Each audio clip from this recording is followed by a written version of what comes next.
ఈరోజు పరిస్థితి ఏమిటి అని చెప్పి చూస్తే నిరుద్యోగ వృత్తి లేదు, అటు ఉద్యోగము లేదు. ఉన్న ఉద్యోగాలన్నింటినీ వర్షపెట్టి ఊడబెరికే కార్యక్రమం జరుగుతూ ఉన్నాయి. ఇవి కనిపిస్తూ ఉన్న సత్యాలు. అదే ఒకసారి గమనించినట్లయితే వైఎస్ఆర్సీపీ పాలనలు, మా పాలనలు ఎన్ని ఉద్యోగాలు ఇచ్చారు, ఎన్ని ఉద్యోగాలు వచ్చాయి అనేది ఒకసారి గమనించినట్లయితే కేవలం 4 నెలల కాలంలో వైఎస్ఆర్సీపీ ప్రభుత్వం 2019 జూన్లో ప్రమాణ స్వీకారం చేసాం.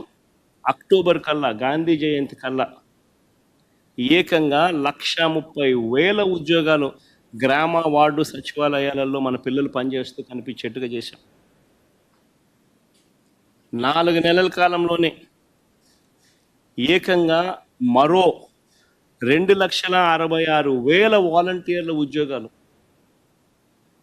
అక్టోబర్ 2 గాంధీ జయంతి నాటికి, అంటే మా ప్రభుత్వం ఏర్పడిన 4 నెలల కాలంలోనే రిక్రూట్ చేశాం. ఎవరు కాదనలేని సత్యాలు ఇవన్నీ. యాప్కాస్ ద్వారా మరో 1,00,000 ఉద్యోగాలు, యాప్కాస్ ద్వారా కరెక్ట్గా చెప్పాలంటే 96,000 ఉద్యోగాలు యాప్కాస్ ద్వారా కల్పించడం జరిగింది. యాప్కాస్లో పే స్లిప్పులతో సహా చెప్పగలుగుతాం ఎవరికి ఉద్యోగాలు ఇస్తున్నామని. నేను చెప్పిన ప్రతి నెంబరు కూడా పే స్లిప్స్తో సహా, ఆధార్ కార్డ్ నెంబర్తో సహా చెప్పగలుగుతాం. గ్రామ సచివాలయాల్లో పనిచేస్తా ఉన్న పిల్లలైతేనేమి 130,000 పైచిలుకు పిల్లలైతేనేమి, 2,66,000 వాలంటీర్లు అయితేనేమి, యాప్కాస్లో పనిచేస్తూ ఉన్న 96,000 మంది పిల్లలైతేనేమి, ఆర్టీసీ విలీనం ద్వారా 58,000 మంది ఆర్టీసీ ఎంప్లాయీస్కి రెగ్యులరైజ్ చేస్తూ వాళ్ళందరికీ తోడుగా ఉండే కార్యక్రమం అయితేనేమి,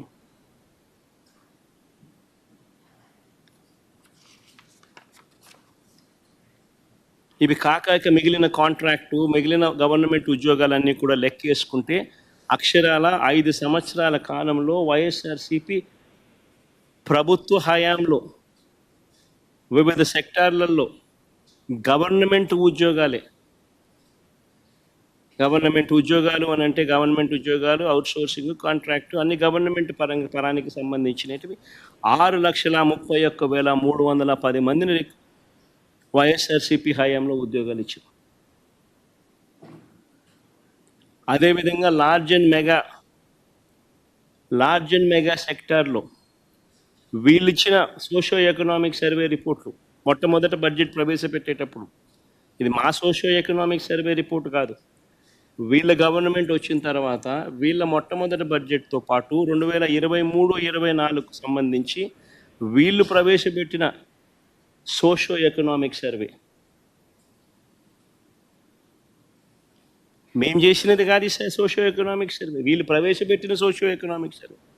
వీళ్ళ ప్రకారమే లార్జ్ అండ్ మెగా ఇండస్ట్రీస్లో 102,000 ఉద్యోగాలు ఇవ్వడం జరిగింది. ఎంఎస్ఎంఈ సెక్టార్లో ఈ వైఎస్ఆర్సీపీ హయాంలో 2019 నుంచి 2024 మధ్యలో ఏకంగా 32,79,970 ఉద్యోగాలు ఇచ్చారు. 32,79,770 ఉద్యోగాలు ఎంఎస్ఎంఈ సెక్టార్లో ఆ 5 సంవత్సరాల్లో ఇవ్వడం జరిగింది.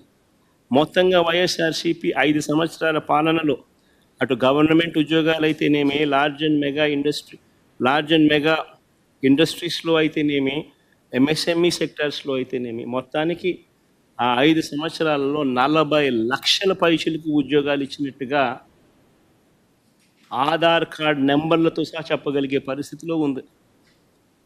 సోషో ఎకనామిక్ సర్వేలో నేను చూపించే సోషో ఎకనామిక్ సర్వే మా ప్రభుత్వంలో మేము చేసినది కాదు. చంద్రబాబు నాయుడు అధికారంలోకి వచ్చినాక తాను మొట్టమొదటి బడ్జెట్ ప్రవేశపెట్టేటప్పుడు తాను రిలీజ్ చేసిన సోషో ఎకనామిక్ సర్వే, తన హయాంలో రిలీజ్ చేసిన సోషో ఎకనామిక్ సర్వే.